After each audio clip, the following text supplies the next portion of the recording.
Whatever works for you may not work for me.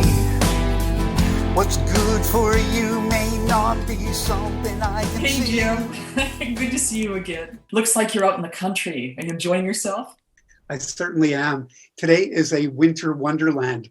A friend of mine has lent me her cottage for a number of weeks to do some editing for my book, and I'm just thrilled to be here. So very grateful. Nice for an artist. So let's get right to this. So what kinds of things do you want to work on today? I think you had two basic issues you wanted to discuss. Well, it's more like one, I think. First of all, I want to thank you for helping me record my vocal to that song that you just played. And interestingly enough, as you know, I actually recorded the vocal on my cell phone. 30 years of recording. I think I've recorded about 150 songs in studio with expensive microphones. And yet my cell phone ended up getting me, I think, the best vocal I've ever done. And I thank you for that. I want to start recording the audiobook of the book that I've written. And I may be good at singing, but when it comes to speaking, I have issues, I swear, with my mouth. First of all, I have difficulty getting enough breath to be able to sing, to be able to read one full line or to even read two lines. And then second of all, I've noticed that my mouth makes a lot of noise. A friend of mine actually noticed that in me, and she said, "You've got to do something about it." So I've been trying different things, and one of them is smiling when I'm reading. So when I'm reading something, I go like this. It seems to help. Does that make any sense to you? Yeah, it actually does. When you smile, you're making the inner mouth a little more taut. And I think if you've got a lot of mouth noise, and most of we singers do have some mouth noise, but if you have a lot, the smile would just pull things. It also helps your ear, actually, but the inside of the mouth grows more taut, like the skin over a drum. If the skin is too loose, then you get thud, thud, thud. But if it's tighter, then you get boom, boom, boom. So it's the same kind of idea in your mouth. So smiling would help, absolutely. And you find that it does. Yeah, you know what I'd like to do? I want to read you just a few lines in two different ways, where I don't smile and then where I do smile.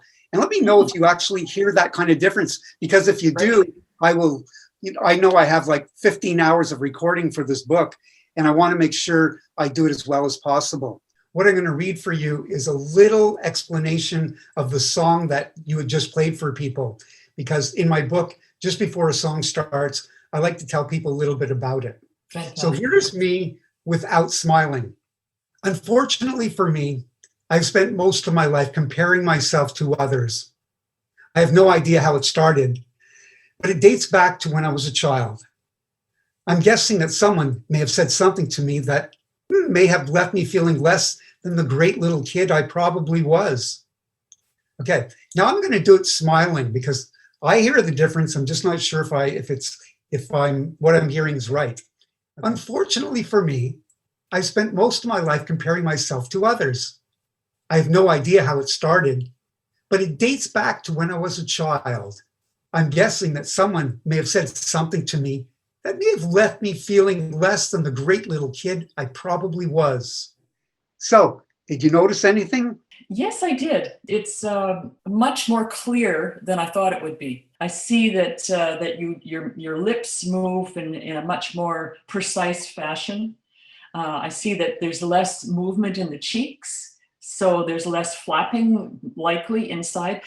But this is interesting because it's good for singers to see what you're doing, because we all have issues, and we have issues that we have to deal with one way or another, and we can still sing like you have for many, many years professionally and be successful. We can still do what you're doing with your book and speak it. We just have to find the right roots for ourselves. So I love that you've come with this issue, because yes, simple smiling, actually you pull it quite tight, does make a difference to how you speak.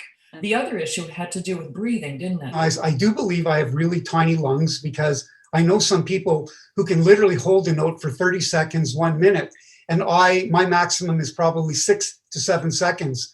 So I've had to deal with that over the years singing, and as a result, I will sing parts of a line and I'll use a lot of drama while singing, which allows me to get through that problem. But for reading a book, it's a slightly different thing. I have to find a way where I can take a breath reasonably quickly and not make too much noise. I understand. So, what have you done differently in your breathing that seems to be working? Okay, you're going to hate me for this, but Okay, why? I've never hate you.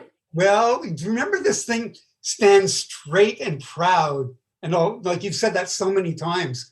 Well, it turns out that when I do that, I can't seem to get as much air into my diaphragm area as I would like. So the way I started recording is I actually sit there on a bed, quite slouched over, and in a very, very comfortable way.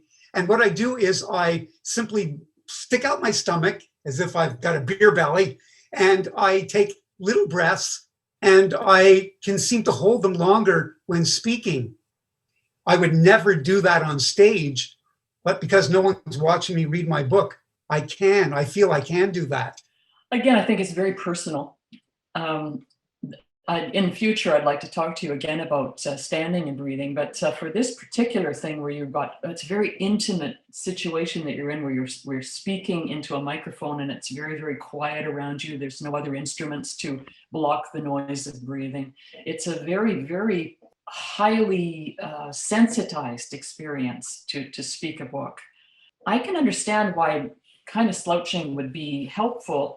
Sometimes I get my students to lean forward with their elbows on their knees to feel how the breath goes down into the back. You can, when you fold in on yourself, you can really feel the breathing apparatus. You can feel the lungs filling. It's a much more cramped position, and I think you get a lot more feeling for it. And maybe that's helpful to you in this way, that in a very different way from singing, you're much more in tune with how the breath goes in. So you're down here and you're very intimate with these words, and the words of your book are very personal. It's a very highly sensitive issue that you're talking about, depression and unhappiness, and folding in on yourself might allow you to speak those things with greater ease and freedom, even though I hate to say that as a singing teacher, but I could see how it would work. Oh, I appreciate your insight into that, because I felt that it's interesting. I felt that by crouching over like that, like you're talking about, putting your knees, your elbows on your knees, it's a very intimate, it's almost like returning to the womb in some ways. And so in doing that, I feel safe. And perhaps when I feel safe, I can take a longer breath and I don't feel as much anxiety. And without the anxiety, my body goes, oh, okay, that can work for you. That makes total sense to me. Total sense to me, Jim, given what you're writing about. Yeah. Fabulous book. Just extraordinary songs. Thanks so much for doing this with me today. I think it's going to be very interesting for whomever views this. And thank you for your great vulnerability and your great art. Thanks again. What's good for you may not be something I can see. Comparing me to you will only hurt, so let's agree that what is right for you may not be right for me.